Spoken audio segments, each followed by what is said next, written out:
Hey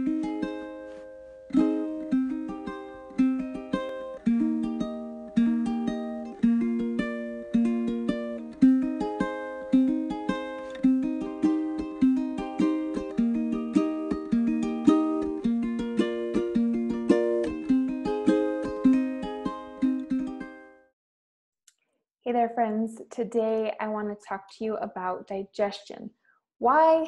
Because it is vital to our overall health, and many people don't even realize it. The human body is very complex.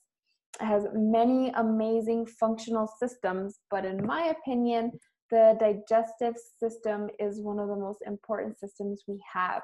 If there's any type of malfunction within the digestive system, that can lead to many issues throughout the entire body. And I totally agree with Hippocrates, as he stated thousands of years ago, that all disease begins in the gut. And so when it comes to the digestive system, there are 7 primary mechanisms. And digestion is one of the 7 mechanisms. And digestion is the process of macronutrients getting broken down into micronutrients in order to get absorbed and delivered to the tissues throughout the entire body. And digestion can be broken up into 2 different categories. The first is mechanical digestion, and the second is chemical digestion. So let me share my screen here. I have some slides for you guys. That way you can have a visual as I'm walking you through the process of digestion, because I really want you guys to understand what I'm talking about, and pictures are always helpful. And it's a blessing that I'm able to use these images. I got permission from the school that I went to, so these are pretty handy to have on hand. And so here you'll see the 4 phases of digestion. We have the cephalic phase. I wish I had a pointer to point, but I don't. So the cephalic phase, the esophageal phase, the gastric phase, and the intestinal phase. And here's just a nice little anatomy of the digestive tract. So as I'm talking, you guys just look and have the visual as we go along. So digestion begins in the oral cavity, which is also called the mouth. So the mechanical breakdown of food that occurs in the mouth is called chewing. So we may not realize how important our tongue and teeth are, but they play an important role in digestion by making food easier to mobilize through the digestive tract. So chewing our food begins this mechanical process by increasing the surface area to volume ratio. And this is so critical for digestion. So once the mechanical breakdown in the mouth is complete, the food then moves on down into the esophagus, and the esophagus takes mechanical action through a mechanism called peristalsis. And that might be a familiar word for you guys, but what peristalsis is, it's a wave-like motion of the smooth muscle that takes the broken food down into the stomach. And the broken down food is also called a bolus. So here's a fun fact. If you were to lay upside down, the wave-like contractions are strong enough to still push the bolus into the stomach. So that is pretty cool. The final stop in the mechanical digestion process is the stomach. So the stomach is a muscular organ, and it uses its muscles to swirl and to mix and to churn the food. And as mentioned, mechanical digestion begins in the mouth, but the same is true for chemical digestion.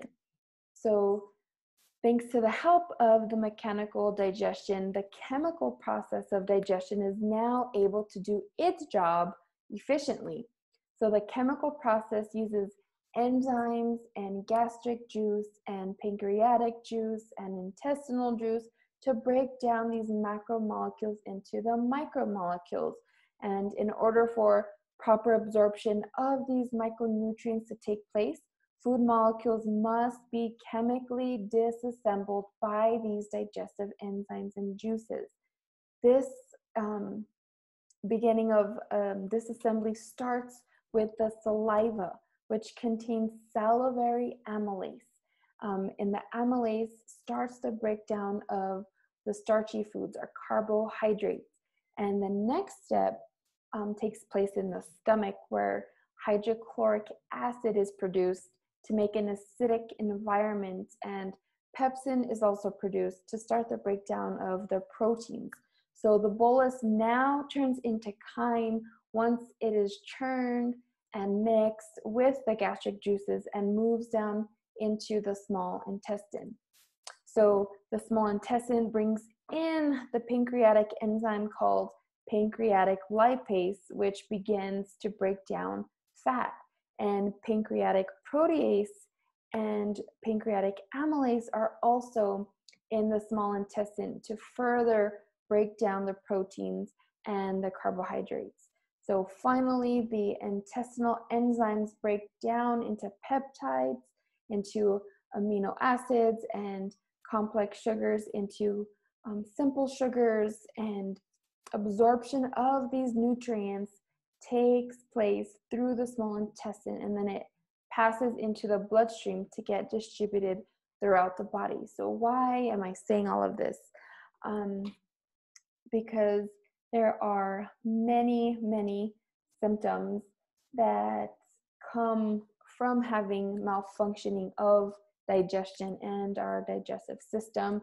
So just some little tips here for healthy digestion. Of course, your food, you're going to want to eat healthy, life-giving food, foods that's going to give your body life and not harm it. It's going to heal it, not harm it. And it begins with chewing. Often we're so busy and we just like breathe in our food without properly chewing, but we need to chew thoroughly to get all of the enzymes going and secreted. And of course, you're going to want to drink plenty of clean water. You want to take a good probiotic. You want to make sure your stomach acid is sufficient. This is such a major one. So many people have low stomach acid production and they don't have efficient digestive enzymes, and you're not getting enough fiber.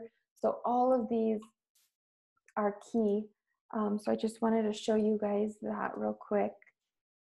And why I'm telling you this is because I always stress with my clients to make sure that the stomach acid is good, your digestive enzyme is good, that you're having a bowel movement at least once a day.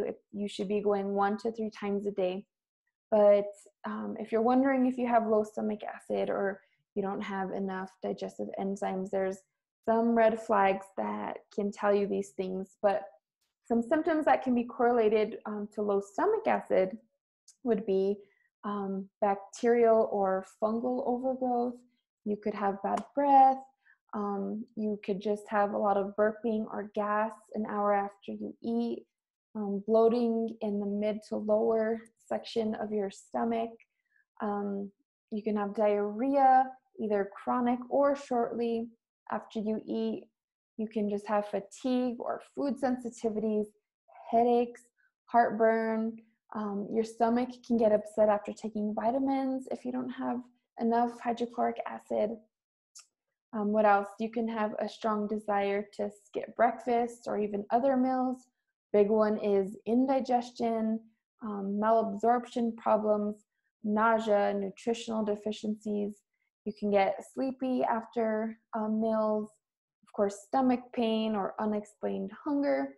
You could have weakened hair and nails and just unhealthy skin, on and on and on. There's so many symptoms if you are low. So those are just minor symptoms. But if you have chronic low stomach acid, then it's going to lead to full-blown health conditions. So conditions associated with low stomach acid, it could be allergies, asthma, certain autoimmune diseases like lupus or psoriasis or rheumatoid arthritis. You can have chronic fatigue syndrome, You can have chronic hives, you could have dry skin, you can have eczema, gallbladder issues, you can have hypoglycemia, you can have thyroid issues. There are so many things. So that's why I just wanted you guys to be aware and be more mindful and just make sure you're chewing enough. And if you don't have your stomach acid, have enough production of your stomach acid, you need to get that in gear. You want to be on a good digestive enzyme, and not all of them are created equal. So if you find that you have some of these symptoms that I just listed, I would love to help you and to get your digestive system going and get your digestion functioning optimally, so that way you don't have any of these issues. You can get to the root cause of these issues and just be done with it. So of course, my website is always listed, and you can schedule a free 15-minute consultation. But I just wanted to share that with you guys real quick. It's just a very, very, very important mechanism that we don't think about. So I hope this was helpful. I love you guys, and I'll talk to you soon.